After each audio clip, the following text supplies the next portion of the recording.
మహామహులను కన్న మన దేశం నేడు మానవ మృగాలకు నిలయమవుతోంది. నిర్భయ లాంటి కఠినమైన చట్టాలొచ్చినా నిందితులకు ఉరిశిక్షలు వేసినా అమ్మాయిలకు అభయం లేకుండా పోయింది. కామం కళ్ళకెక్కి మృగాళ్ల కన్నా హీనంగా ప్రవర్తిస్తున్నారు కొంతమంది. సేఫ్టీ అండ్ స్మార్ట్ అని గొప్పలు చెప్పుకుంటున్న హైదరాబాద్లో ఓ యువతిపై గ్యాంగ్ రేప్ సంచలనం రేపింది. ఓ ఎమ్మెల్సీ పుత్రరత్నం నిర్వాకం సభ్య సమాజాన్ని తలదించుకునేలా చేసింది. నిర్భయ లాంటి కఠినమైన చట్టాలొచ్చినా ఆడవాళ్లకు అభయం లేకుండా పోతాది. ఆఖరికి అత్యాచారం కేసులో నిందితులకు ఉరిశిక్షలు పడ్డా పరిస్థితిలో మార్పు రావటం లేదు. తనకు ఓ తల్లి, ఓ చెల్లి, ఓ అక్క ఉన్నారనే సంగతి మరుస్తున్న కొందరు నీచులు అఘాయిత్యాలకు పాల్పడుతున్నారు. కామం కళ్ళకెక్కి మృగాళ్ల కన్నా హీనంగా ప్రవర్తిస్తున్నారు. పెంపకంలో లోపమా, పెడదారి పోకడల ఫలితమా? రీజన్ ఏదైనా ఆడబిడ్డకు అభయం లేకుండా పోయింది. అమ్మాయిలు గడప దాటితే తిరిగి ఇంటికొచ్చేదాకా కన్న వాళ్లకు కునుకులేని పరిస్థితి. సేఫ్ అండ్ స్మార్ట్ అని గొప్పగా చెప్పుకుంటున్న హైదరాబాద్ లో మరో అత్యాచార పర్వం సభ్య సమాజాన్ని తలదించుకునేలా చేసింది.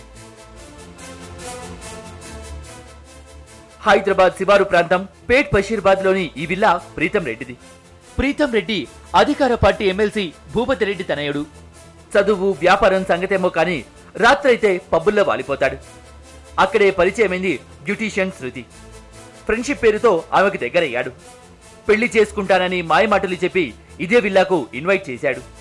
కాబోయే భర్తే కదా అని గుడ్డిగా నమ్మిన శృతి ఈ నెల 6న అక్కడికెళ్ళింది. విల్లాలో ప్రీతం రెడ్డి ప్రవర్తన చూసి షాక్ అయింది. బలవంతంగా ఆమెపై అత్యాచారం జరిపాడు. గదిలో నిర్బంధించి తన స్నేహితురెడ్డి, అరవరెడ్డిలను కూడా పిలిచాడు. వారు కూడా ఆమెపై అఘాయిత్యానికి ఒడిగట్టారు. మృగాళ్ల బారి నుండి ఎలాగోలా బయటపడ్డ బాధితురాలు పోలీసులకు ఫిర్యాదు చేసింది. అమ్మాయి మీద సెక్స్లో పాల్గొన్నాడు కాబట్టి అతని మీద వితౌట్ హర్ కాన్సెంట్ అతని మీద రేప్ కేసు పెట్టాము. తర్వాత అమ్మాయిని బలవంతం పెట్టాడు వాళ్ళతో సెక్స్లో పాల్గొనమని, దానికి అబెట్మెంట్ సెక్షన్ పెట్టాము. అమ్మాయిని రూమ్లో బంధించి వెళ్ళాడు, దానికి రాంగ్ఫుల్ కన్ఫైన్మెంట్ పెట్టాము. తర్వాత వాళ్ళ మీద అటెంప్ట్ టు రేప్ పెట్టాము. అమ్మాయి మీద అఘాయిత్యం చేయడానికి ప్రయత్నం చేశారు కాబట్టి. తర్వాత కార్లో పోయేటప్పుడు మిస్బిహేవ్ చేశారు, స్టాకింగ్ సెక్షన్స్ కూడా పెట్టాము. 354A, D and 354. తర్వాత ఈ అమ్మాయి ఏదో పెళ్లి ప్రస్తావన కూడా తీసుకొచ్చింది, నన్ను పెళ్లి చేసుకుంటానన్నాడు, మోసం చేశాడని. దానికి సంబంధించి చీటింగ్ సెక్షన్స్ కూడా పెట్టాము. ఏది వదలలేదు. యువతిపై అత్యాచారం కేసులో A1 ప్రీతం రెడ్డిని కొంపల్లి పోలీసులు అరెస్టు చేశారు.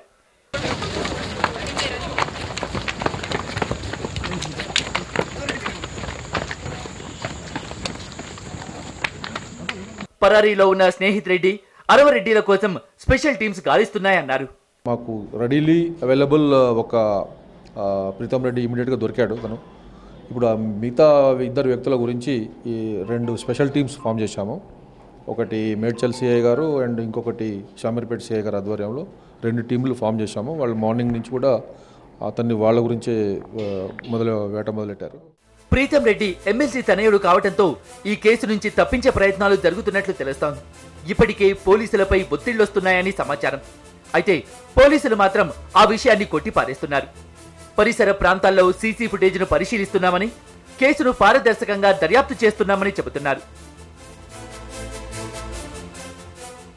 ఎక్కడ మహిళలు గౌరవించబడతారో అక్కడ దేవతలు పూజించబడతారని నమ్మే కర్మభూమి అత్యాచార పర్వంతో కన్నీరు పెడుతోంది.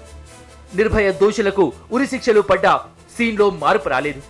సేఫ్ సిటీ అని గొప్పగా చెప్పుకుంటున్న పోలీసులకు ఈ కేసు ఓ సవాల్గా మారింది. తప్పు చేసిన వాళ్లకు శిక్ష పడేలా చేస్తారా? మహిళలకు మేమున్నామనే భరోసా పోలీసులు కల్పిస్తారా?